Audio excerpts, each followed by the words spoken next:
Yan guys. Alaga nila. Yan. Ang ganda. Alaga nila.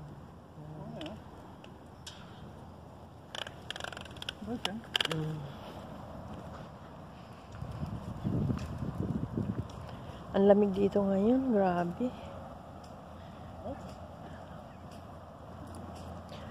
Ang lamig dito ngayon. Grabe ang lamig.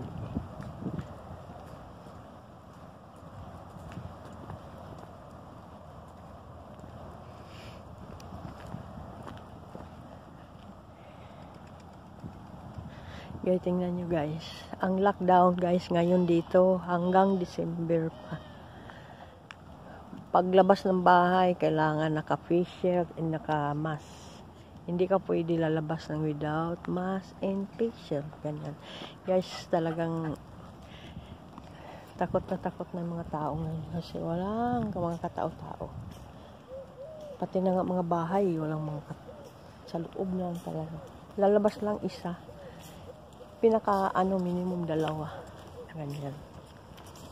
Ganyan. Ngayon, lumabas lang ako ngayon. Dahil sa aso. Siyempre, magdudumi yan sa loob ng bahay. Lilinisin mo naman. Allowed naman pag may aso, alaga ka, pero isa lang. Hindi ka pwede na lalabas na walang wala talaga katao-tao. Ayan. Ayan, babae, isa lang siya.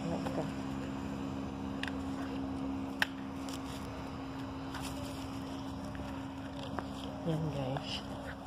Ganon dito ngayon. Kahigpit. Makita ka man ng tao, 1, 2, masaya ka na sana. Wala. Titingnan mo kung wala. Yan. Kasi nila daanan. Ang ganda sana eh. So lang, super lamig ngayon dito. Ngayon, umaraw-araw konti, pero ganun, iba talaga yung may araw. Pero ngayon wala ka makikita. Yung mga bahay na yan. Makita mo lang mga tao dyan pag summer. Ngayon hindi ko na alam. Wala na mga tao. Yan guys, tingnan nyo. Kung saan tayo pupunta kayo ngayon. Dito. Dati maraming tao dito eh. Ngayon wala.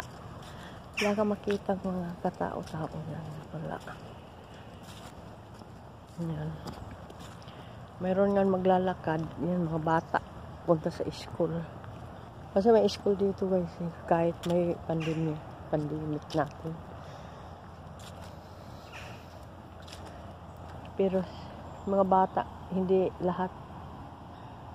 Mga bata ang school.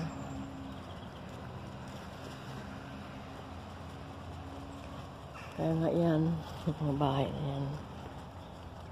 Malapit lang to sa amin. Dito lang kami sa may parang park. Ginagala ko tong makulit na ito. Ayan. Ayan. Nakakita ko man ng mga tao ngayon dito. Kaya nga, yung walang mga aso, bumili sila ng aso para may katuwiran sila na lalabas ng bahay. Para kasi pag nakita ka ng pulis dito, pag lumabas ka na wala kang dala, anuhin ka, titikitan ka, tatanungin ka saan ka pupunta, bakit nag-iisa ka lang, ganun. Pero kung may dala ka rin basket, ibig sabihin nung mag-grocery ka. Pero kung maglakad ka lang, ng ganun, maglakad-lakad lang, wala. Yan. Ang lockdown dito, walang katapusan. Hindi ko alam kung bakit. Nag-lockdown na last month hanggang ngayon nga. Hanggang December na naman.